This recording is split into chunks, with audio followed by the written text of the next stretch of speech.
On today's show, Ime Udoka's coaching staff starting to come together. Nothing official yet, but a lot of reporting painting the picture of what his staff is likely to look like next season. Plus, general manager Rafael Stones addresses the NBA draft and free agency and what the Rockets' plans are concerning both of those, as well as some commentary from Alperen Sengun reflecting on this past season. It's all coming up right here at Locked On Rockets. This is Mission Control, Houston. Ignition sequence start. The Houston Rockets select Jalen Green, Alperen Sengun, and Jabari Smith Jr. T-minus 15 seconds. Guidance is internal. Every time I step on that floor, I'm coming. Hey, Houston fans, I am so happy. You're getting somebody who's going to come in with a chip on their shoulder, somebody who's going to come in and compete from day one. 6, 5, 4, 3, 2, 1.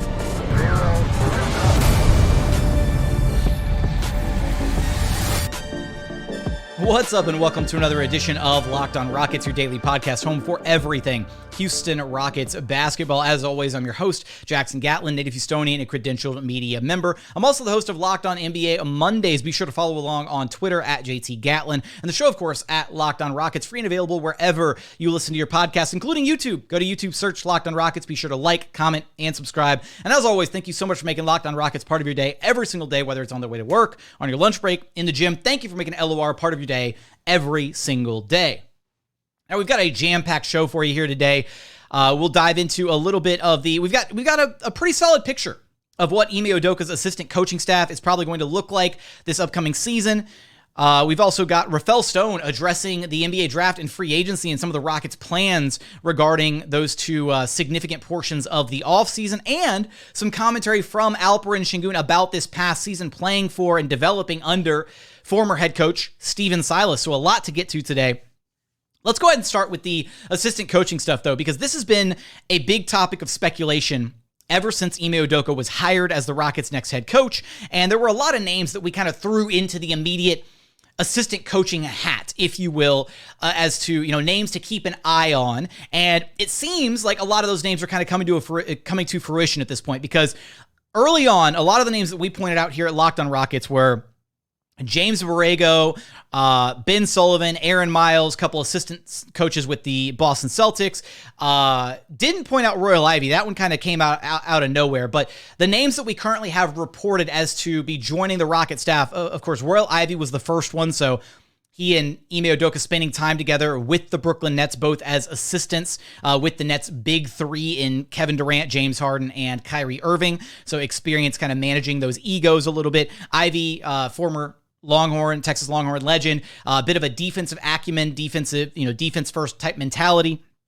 Great addition, I think, to Ime's staff. And then the three names that are recently surfacing that, again, not necessarily a surprise, but I mentioned early on, keep an eye on Ben Sullivan and Aaron Miles as a couple of the names on the Celtics staff that were very much Udoka guys that the Rockets may go and poach depending on how this season ends for Boston. And that's exactly what happened, right? The Celtics flamed out in Game 7, and it looks like the Rockets and Ime Udoka are going to be grabbing Ben Sullivan, Aaron Miles, and Mike Moser from the Boston Celtics. So Ben Sullivan, a renowned shooting coach around the NBA landscape, a guy who has earned a lot of respect for his work as a shooting kind of guru, if you will, really revamping and working on players' shooting forms, shot profiles, all that.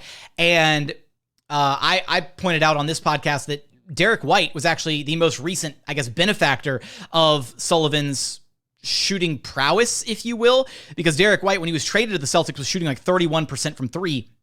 And after spending a lot of time with Sullivan, revamping his shot, working on his form, all of that, getting back to the basics a little bit, he's now up to 38.5%. He's kind of a sniper for the Celtics. So a really encouraging sign there if you're the Houston Rockets and a team that desperately needs a lot of its players to kind of have some success and maybe rework some of their shooting mechanics and really get this team to a place where everybody is shooting the basketball better, as well as potentially drafting a guy like an Amin Thompson who needs a lot of work on his jump shot. So that bodes well.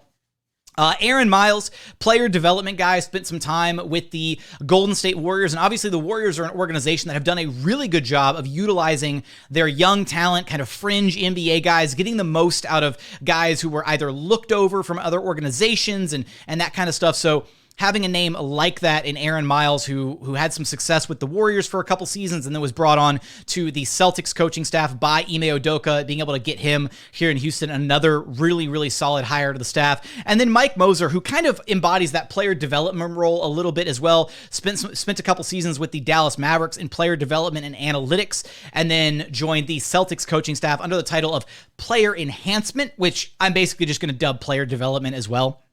You can call it whatever you want. It's basically player development. So a few names there that, basically we've got 4 concrete names that are planning to be added to Ime Udoka's coaching staff. And then there's a couple holdovers still that we're still kind of TBD on with former Rockets assistant coaches John Lucas and Mahmoud Abdelfattah at this point as to whether or not they'll return. Now, we know that Rick Higgins and Lionel Hollins will not be returning, as well as I think it's probably a foregone conclusion Mike Batiste is also not going to be returning to the Rockets at this point.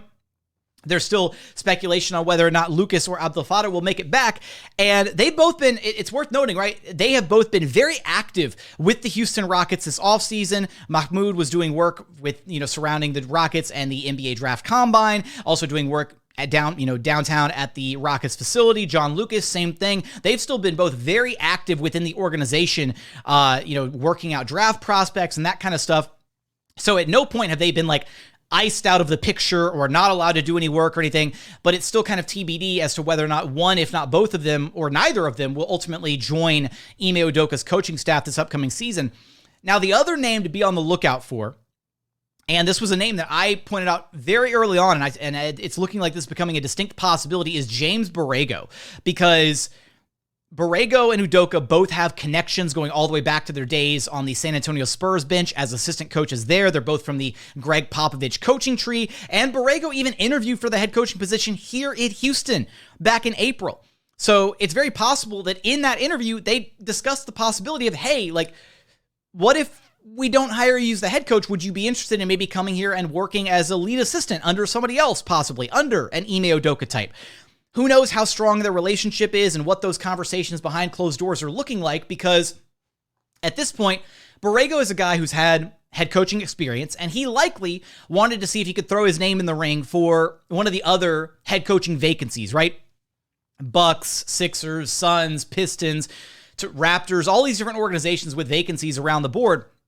But now you've got different teams who are plugging the holes, right? You've got the Sixers hiring Nurse, you got the Pistons hiring Monty Williams and giving him the absolute bag, 6 years, almost $80 million, an insane get for Monty Williams, and still getting paid for the rest of his contract with the Suns. So Monty is the $100 million man at this point. And then the Suns hiring Frank Vogel, who was in the running for the Rockets head coaching position. So these positions around the league, the head coaching spots, are starting to dry up a little bit.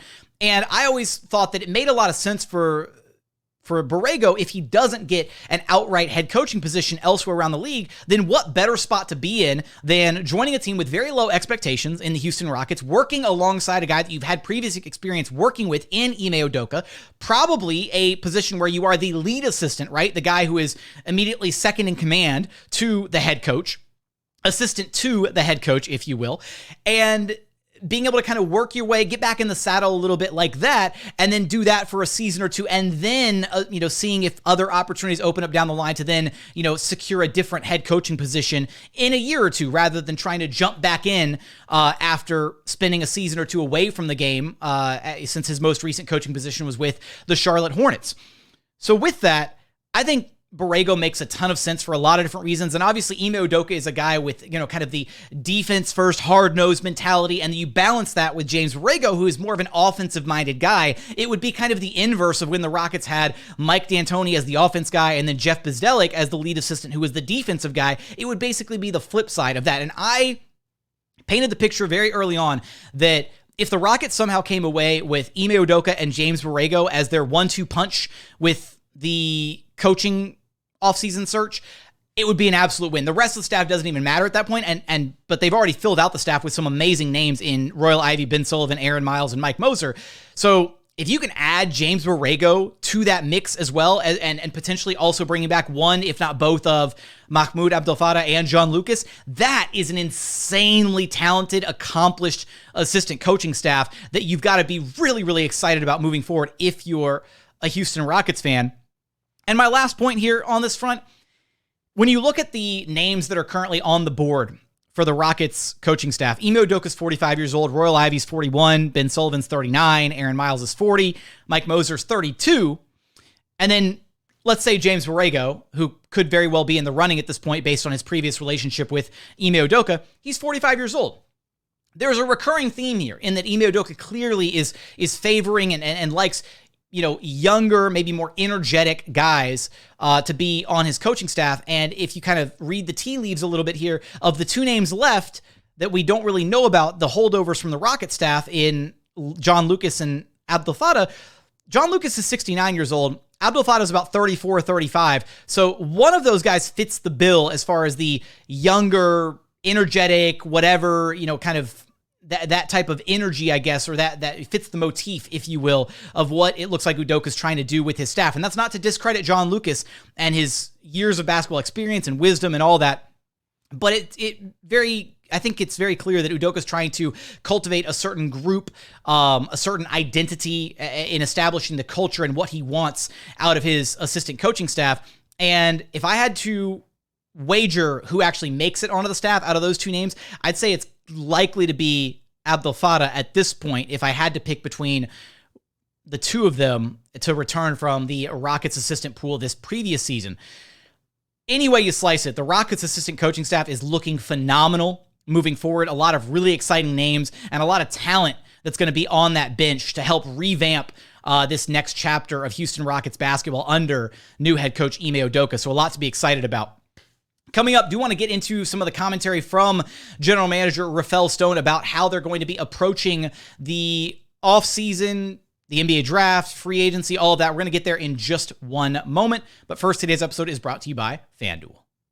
Make a fast break on over to FanDuel during the NBA playoffs because right now new customers can get a no-sweat first bet up to $2,500. That's $2,500 back in bonus bets if your first bet doesn't pay out. Right now, the outright odds for who's going to win the NBA title this season, the Denver Nuggets, after winning Game 1 in decisive fashion against the Miami Heat, the Nuggets are minus 800 to win the finals. The Heat are currently plus 550.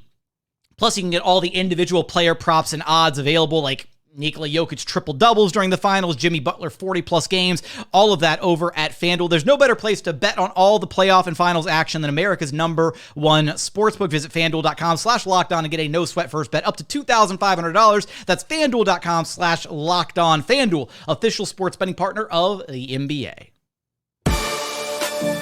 And continuing on here at Locked On Rockets, your daily podcast home for everything Houston Rockets basketball. Let's go ahead and dive into some of the commentary and notes from the Houston Rockets community service event this Friday morning, where we were in Freedmanstown here in Houston, kind of visiting and learning about the culture and the history in that part of town. And during this, the Houston Rockets made available Rafael Stones, Ime Udoka, Kevin Porter Jr., and Jabari Smith Jr. to the media. And let's start with the big one here. Asked by your weekly co-host, Ben Dubose, got a chance to ask Rafael Stones about the plans for this offseason, and he shared a really insightful answer that we can unpack here in just a moment. How involved is Ime going to be with regards to some of the decisions with the draft, free agency, and overall personnel? Yeah, I mean, I think we need a lot of help from Ime in terms of the direction he wants the team to go. It's on us to do all the work to make sure we get the right guy to fit his vision, but we need to understand the vision. It doesn't make any sense to go get a great player whose all his strengths lay in a style of basketball that Ime doesn't particularly want to play. So that's a lot of what we're doing, is spending a lot of time together over for the past month, but also over this next month, to make sure that we're completely on the same page. Like if the personnel decisions are on me, and if I get them wrong, that's on me. But just trying to understand how we're going to play and kind of how he envisions the growth going forward. That's on both of us to make sure we're on the same page. So Rafael Stones with the money quote here. We need to understand his vision. It doesn't make any sense to go get a great player whose strengths are in a style of basketball that Ime doesn't want to play. Gee, I wonder who he might be talking about here. It's so funny because the problem is you can't outright ask like Stone or Udoka about James Harden right now because it'd be tampering. So like you have to tiptoe around that question. So shout out to our weekly co-host Ben Dubose, the podfather himself, for asking about it in kind of a roundabout way in which Stone kind of graciously gave us a really great answer, kind of alluding to that fact. And again, so much of this is, does the idea of Ime Udoka's coaching philosophy mesh with potentially a James Harden return, right? And that's been one of the biggest variables to consider is how would Ime handle a James Harden type in his system, because he's preached pretty consistently unselfish basketball, and he wants the players to play a selfless brand of basketball and share the ball and move and motion and all that, where everybody's kind of creating for each other. And that doesn't exactly scream James Harden-led basketball. Now, again, James Harden is not a selfish player. I need to make sure that because the last time I brought up James Harden and said he was ball dominant, people misconstrued that to say that I was saying he was selfish. That is far from that. No. James is an incredibly unselfish player, but he's unselfish on his terms. James plays his brand of basketball. So how do you potentially marry that brand of basketball with the type of basketball that Ime Udoka very clearly prides himself on, his basketball philosophy? They're kind of diametrically opposed, and I don't really know how you make those two styles of basketball work ultimately at this point. So I loved Stone's answer there. And Ben also had a follow-up question where he asked if there's any connection between the draft and free agency in terms of drafting based on free agency or vice versa. And Stone basically shook his head and he was like, no, like it's just, we take whoever's best available. And so for everybody who's worried about the Houston Rockets drafting for fit with pick number 4 and drafting thinking, oh, we've got James Harden coming back this offseason, so we're going to take Asar Thompson or Cam Whitmore instead of Amin Thompson, the biggest swing available. At least we've got Stone on record. So if he goes against that, then he's going to get absolutely flambéed if he takes, a pick at number 4 or takes a player at number 4 who fits better with a potential James Harden return or whatever else is going on, rather than what is the consensus best player available at number 4 in the grand scheme of things. So again, if number 4 is on the board and it's like Scoot Henderson and Asar Thompson and Cam Whitmore, if the Rockets take Asar or Cam and they don't take Scoot Henderson at number 4 for whatever reason, the Rockets organization deservedly should be cooked for doing that. Elsewhere from this little media availability community service get together, Jabari Smith Jr. said that he was working out this offseason. He's been doing yoga, which has been on his Instagram feed, which a lot of people thought was funny. He's been doing boxing. He said he's spending a lot of time in the weight room, which is really exciting because, again, Jabari potentially being able to come back this next season with anywhere from 5 to 10 pounds of added muscle would be huge for him. He's also been spending a lot of time working out with his dad, kind of getting back to the basics, he said. Now, Ime Udoka was asked, I know I just prefaced saying that in a situation like this, you can't really ask about pending free agents because of tampering reasons and whatnot. KHOU's Matt Musil asked Udoka about 13, James Harden's restaurant here in Houston, and kind of followed up by saying, would you like James to play for the Rockets again? And Udoka just kind of smiled and walked away because he knew better than to answer that question and put himself in hot water with the league and get hit with a tampering fine. But yeah, you could just kind of tell that they were that he was teeing up that James Harden question. And again, we're not really supposed to ask questions like that because, again, the usually there's a cop-out answer of, oh, I can't comment on that, or we can't talk about other players pending free agents or stuff like that. So read into that as much as you would like to about Ime's reaction and just kind of smiling and brushing it off and not really choosing to acknowledge the James Harden stuff. KPJ brought up that Ime Udoka brings a different aura, a different energy to the Houston Rockets, and KPJ, of all the Rockets players, has probably spent the most time with him to this point because, again, KPJ lives in Houston and his entire family lives in Houston, so he didn't, leave Houston to go elsewhere. That's why he was at the introductory press conference and no other players were, is he is here in Houston permanently and doesn't go back home to like LA or overseas or anything like that, like some of the other players do.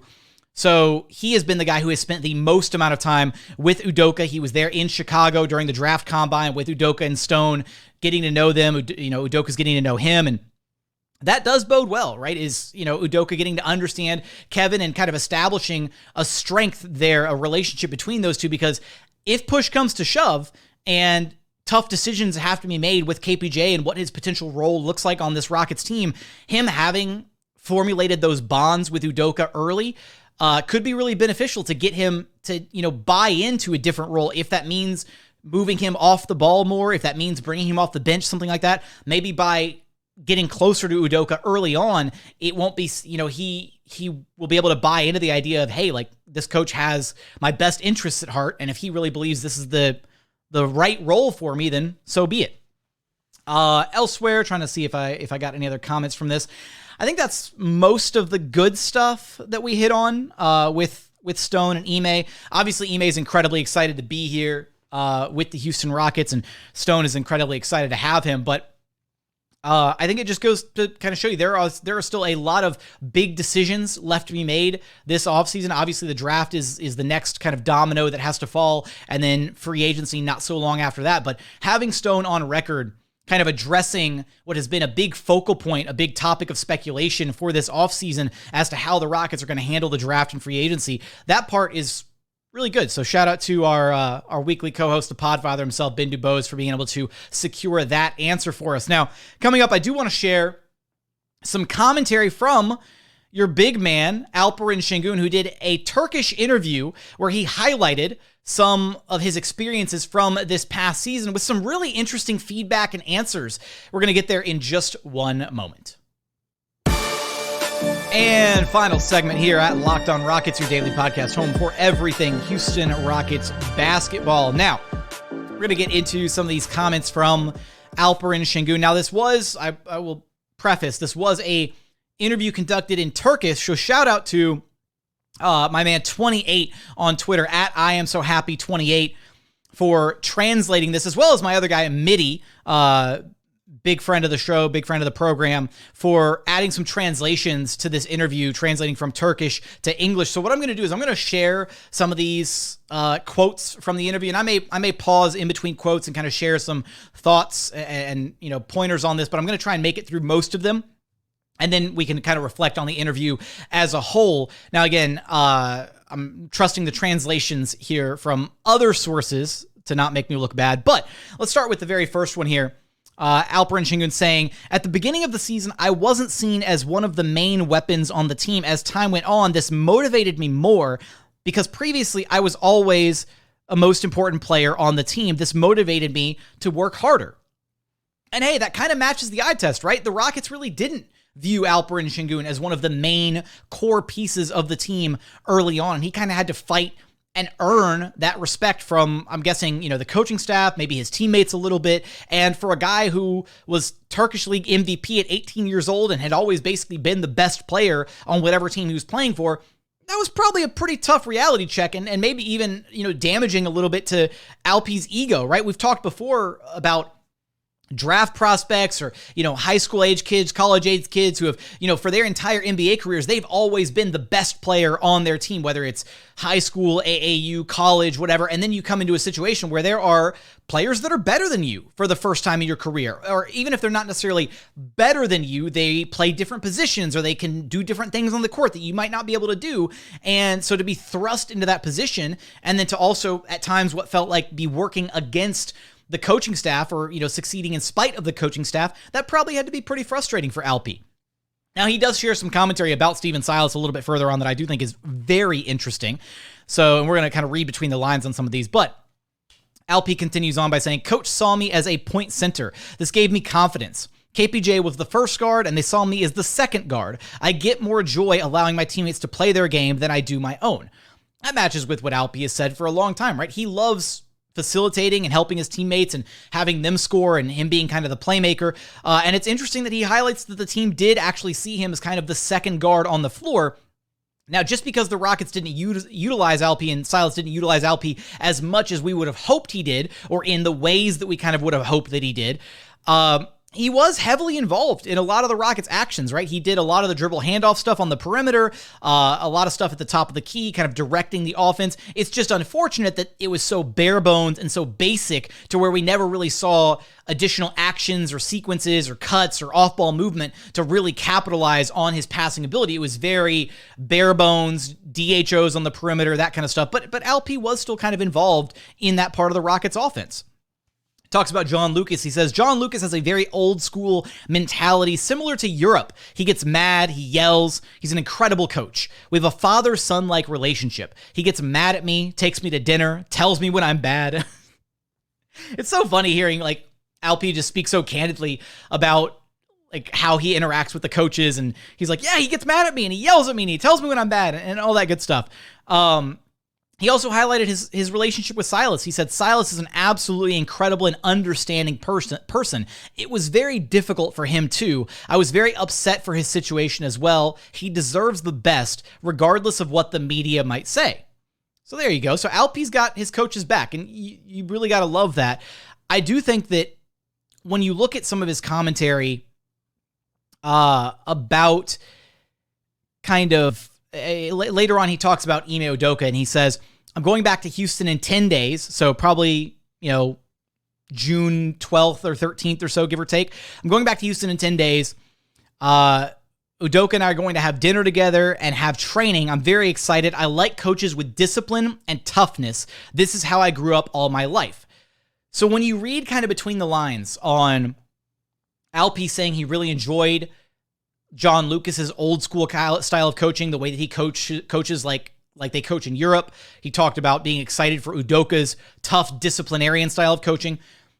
It's not necessarily to say that Alperen didn't see eye to eye with Stephen Silas, and he might have even asked Silas to be harder on him because he flourishes with that type of hard-nosed kind of coaching.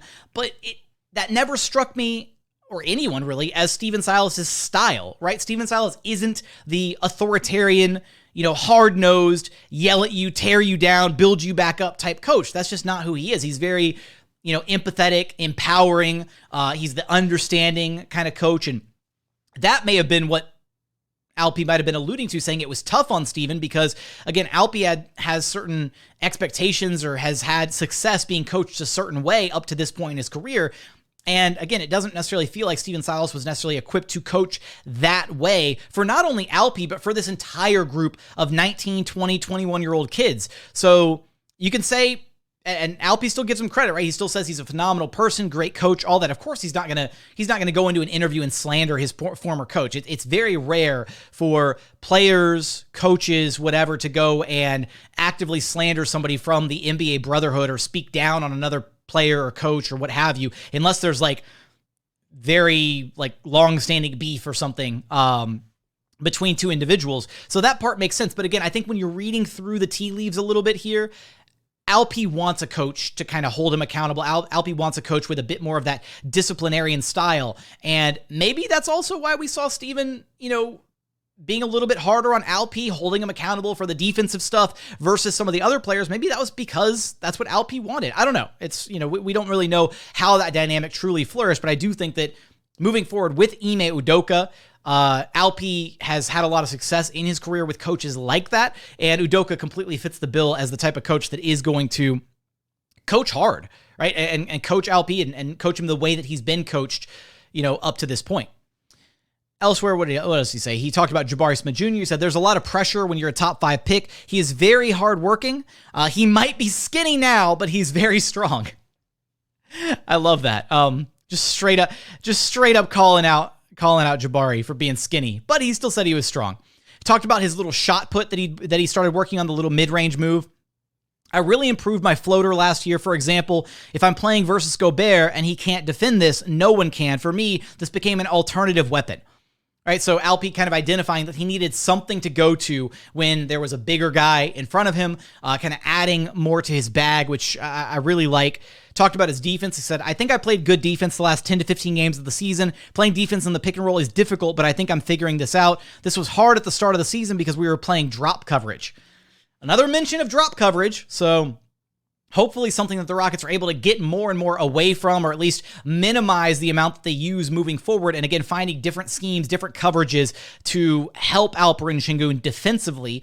Again, it doesn't mean they eliminate drop coverage completely, but just being a little bit more creative on the defensive side of the basketball. Alperen Sengun continues to talk about Ime Udoka. It was pointed out, Udoka will likely put you or have high expectations for you this season. Alp replied, I hope so. I've always been a very coachable player. Whatever he wants and sees fit, I will do my best to accomplish. Continuing on, Alp said, last year I had a talk with Silas. I told him, get mad at me, yell at me, push me and the team. I told him maybe a lot of players won't like this, but I'm not like that. So this kind of builds on that earlier conversation about Alp encouraging Silas to coach him differently, right? To be harder on him, because that's how he had been coached up to that point in his career. And maybe Silas did try that. Maybe he tried being harder on Alperen Sengun. But again, it just never struck me as his comfortability, you know, his style of coaching. That never really hit me as the way that he prefers to kind of coach. So there may have been some struggles there internally for Silas to be able to coach Alp the way that he wanted to be coached. Alp talked about the Lakers and LeBron James a little bit. He said, LeBron told his teammates, it's fine to risk leaving me to take a three. After I made the shot, I told LeBron, what happened? You were saying I can't make it. He said, that's tough. Then in the fourth quarter, LeBron defended Alp. So a little bit of back and forth between LeBron James and Sengun. What else do we got here? For me, it's always an incredible feeling to match up versus Jokic. The last game versus the Nuggets at home is an unforgettable game for me. To play like Jokic versus Jokic himself, for me, it was a special feeling. And now we're seeing Jokic and the way that he's playing in the finals, right? And Alperen Sengun has so many shades of Jokic in his game that you can't help but be excited about the future of the Rockets. And, you know, even if Alp is 50% of what Jokic is, 60% of what Jokic is, that's an insanely good player. And again, it's unfair to put those types of expectations on Alp, but you see the similarities in their games and what they could potentially accomplish. And you see the blueprint is there. I was talking about this with a few other guys the other day. When you look at the Nuggets, right, you see Alperen Sengun as Jokic, you see Jalen Green as Jamal Murray, or inversely KPJ as Jamal Murray. You see Jabari Smith Jr. as Michael Porter Jr. You see maybe Tari Eason as an Aaron Gordon type. The blueprint is kind of there. And now it's about the Rockets and this new coaching staff that they're bringing in, all the developmental guys, really getting these players to be the best version of themselves and seeing where their respective ceilings are and how close, how attainable a version of what the Nuggets are doing might be able to be had here in Houston. Let me scroll through the rest of these, double check. Alperen talked about his shooting. He said, I know I need to shoot more. I'm working on my mid-range. At one point of the season, I was told not to shoot and rather pass. This motivated me. I told myself I'm going to trust myself and shoot. So this matches with the Rockets coaching staff, right? At one point in the season, they basically were like, we don't want Alp to take those shots. We want him to pass.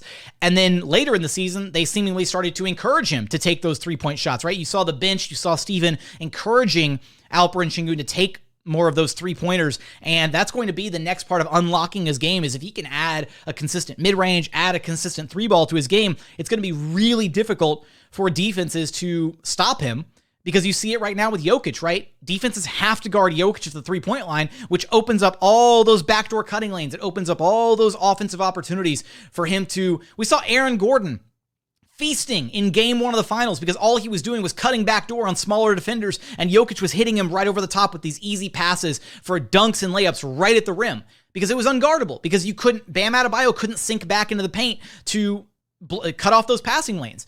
So if Alp can develop a semi-consistent three-point shot to keep the defense honest, then, oh boy, the Rockets have, they're cooking with gas at that point.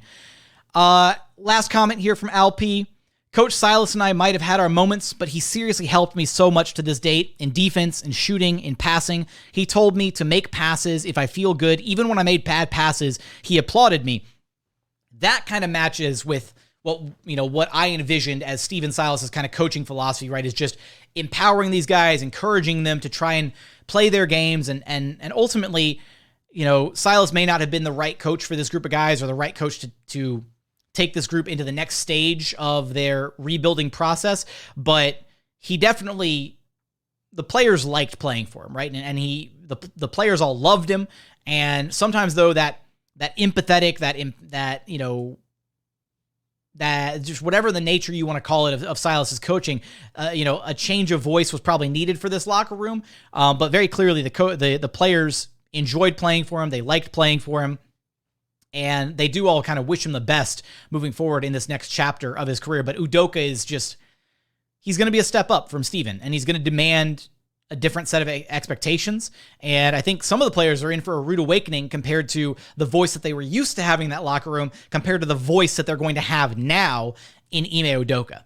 So a fantastic interview with Alperen Sengun. Again, shout out to at I am so happy 28 on Twitter for transcribing portions of that interview, as well as shout out to our guy Midi at 0xMidi on Twitter for helping to translate portions of this interview and kind of shedding some light on Alperen Sengun and kind of him reflecting on this past season. That's going to do it for today's episode. As always, I do appreciate you for checking out the show. If you haven't done so yet, please consider subscribing wherever you listen to your podcasts. That's Apple, Spotify, Google, the Odyssey app, free and available on all podcast platforms. We're also available on YouTube. Go to YouTube, search Locked On Rockets. Be sure to like, comment, and subscribe. But as always, thank you so much for watching. Thank you so much for listening. And we look forward to having you back right here at Locked On Rockets, your daily podcast home for everything Houston Rockets basketball.